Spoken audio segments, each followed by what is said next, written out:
Hi, just wanted to document this. I got a 25-inch GreenWorks Pro. It's got a 2-battery system. There's twin blades on this thing. It's a high-end model, 60 volt from Greenway.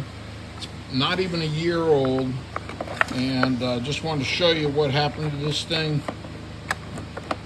My son paid what, $400 for this thing. Look at that gear. I think it was like $450. Anyways, gear's broken down there. You can see a broken tooth. This thing, I mean, he paid double what a gas-powered electric mower would have cost, and he got half the mower for it. This thing is such a piece of garbage.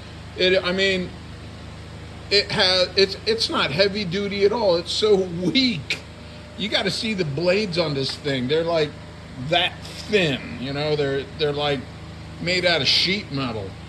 A regular lawnmower, had it hit that root, would have just cut the root off. Instead, this thing hits a root. That's what happens. These things are garbage. I wouldn't recommend one of these things to anybody.